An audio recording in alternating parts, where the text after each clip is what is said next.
नमस्कार दोस्तों, मैं मुकेश जोशी इंडिया के बेस्ट ऑनलाइन क्लासेस उत्कर्ष क्लासेस में आपका हार्दिक स्वागत और अभिनंदन करता हूं।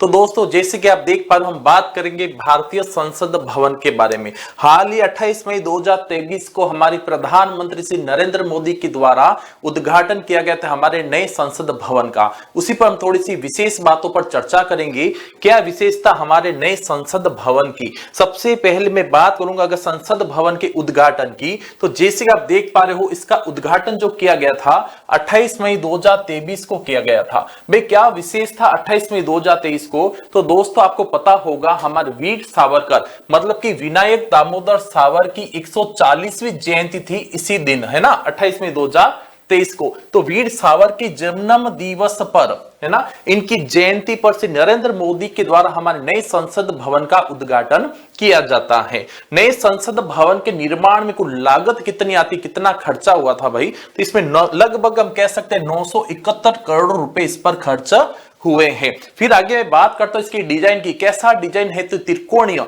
किस तरह से हम कह सकते हैं? बिल्कुल त्रिकोणीय डिजाइन इसकी है, जो बिल्कुल अंतरिक्ष उपयोग अनुकूलन करता है। जिसे आप देख पर इसकी डिजाइन कैसी है? त्रिकोणीय आपको दिखाई दे रही है इसकी डिजाइन। चलो, और क्या विशेषता हमारे नए संसद भवन की? तो इसमें मुख्य आकर्षण आपको दिखाई देगा सेंगोल। क्या है भाई सेंगोल? क्या ये रहा सेंगोल, आपको दिखाई दे रहा होगा। सेंगोल है सत्ता हस्तांतरण का प्रतीक। क्या है सेंगोल? तो सत्ता हस्तांतरण का प्रतीक है।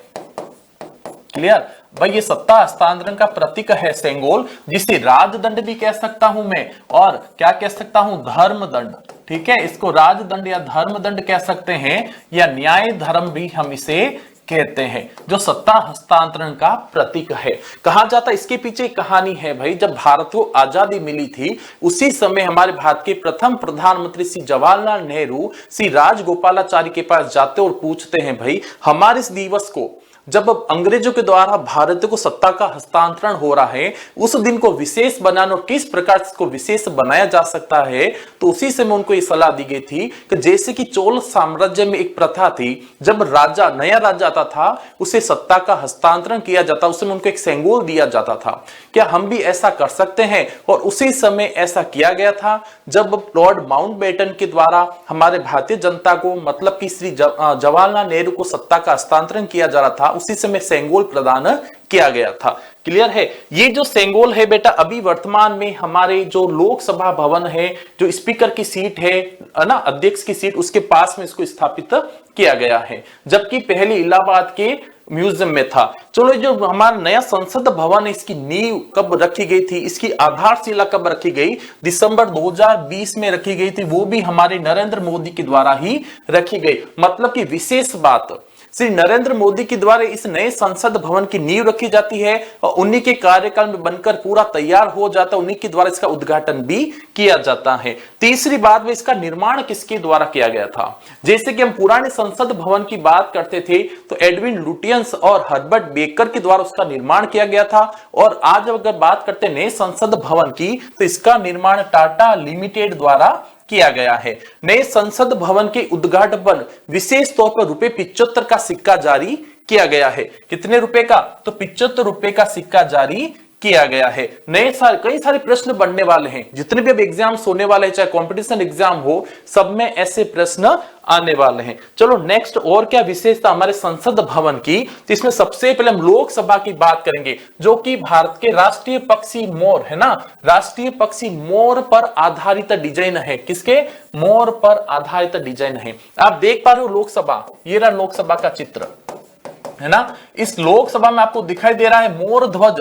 देखिए, ये मोर ध्वज की तरह दिखाई देगा। ये क्या है? मोर ध्वज। जैसा मोर होता है ना भाई, इस तरह से देखो, ये मोर का ध्वज होता है, उसी प्रकार से इसको डिजाइन किया गया है। जहां मैं बात करता पुराने संसद भवन की, जहां पर 550 सदस्यों के बैठने की क्षमता थी, जबकि नए संसद भवन की लोकसभा में 888 सीटें हैं। मतलब कि इसमें 888 व्यक्तियों के बैठने की क्षमता है। इसी के साथ जब भी संसद की संयुक्त बैठक होती है, जब लोकसभा राज्यसभा के सदस्य एक साथ बैठक में भाग लेते हैं, तो उसके लिए भी एक संयुक्त ना लोकसभा हॉल में संयुक्त सत्रों के लिए 1272 सीटों को समायोजित करने की सक्षम होगा। मतलब इसी भवन के अंदर 1272 सीटों को भी समायोजित करने की क्षमता रखी गई है। मैं बात करूंगा राज्यसभा की, बात करेंगे हम राज्यसभा की, तो यहां पर आप देख पा रहे हो राज्यसभा की डिजाइन कैसी है भाई, जहां लोकसभा की जो डिजाइन है राष्ट्रीय पक्षी मोर पर आधारित है,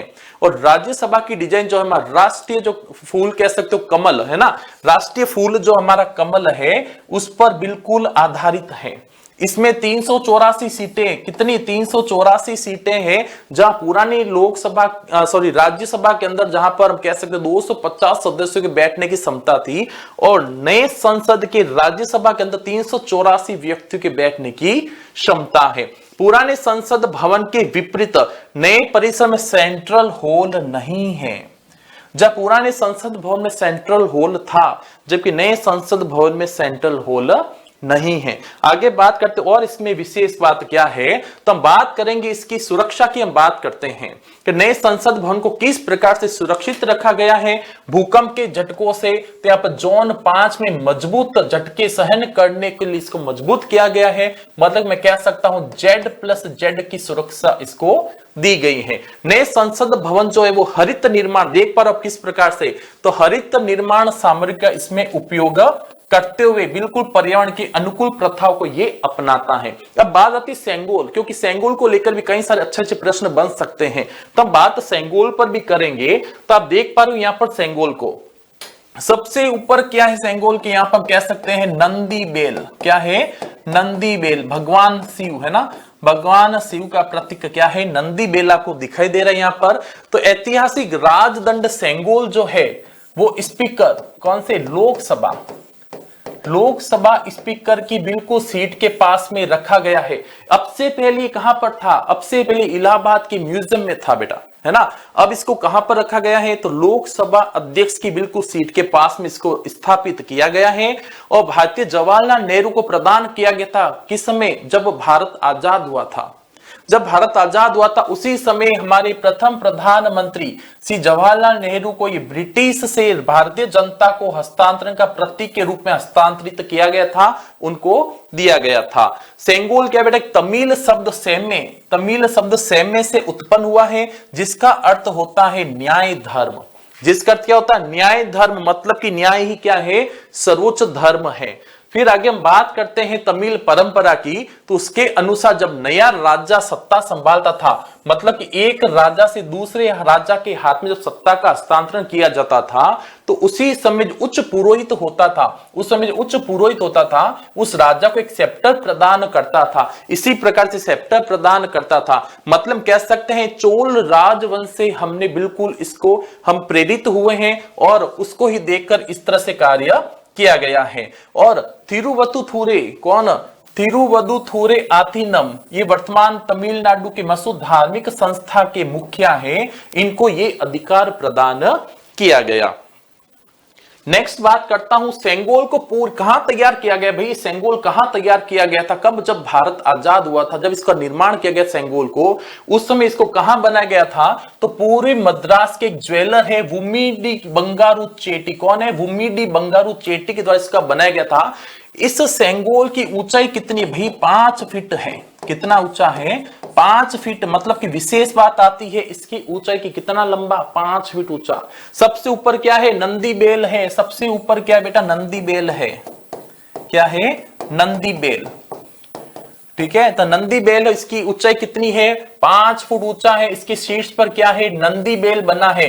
नंदी बेल क्या है, तो न्याय को प्रतिष्ठित करता है। नंदी बेल क्या करता है, न्याय को प्रतिष्ठित करता है। इससे पहले सेंगोल था कहां, इलाहाबाद के एक संग्रहालय में था, म्यूजियम में था सेंगोल, जिसे अब हमारे नए संसद भवन में स्थापित किया गया है। तो उम्मीद करता हूं आपको जानकारी बहुत अच्छी लगी होगी। सभी दोस्तों को ये शेयर करें, ज्यादा से ज्यादा इसको शेयर करें।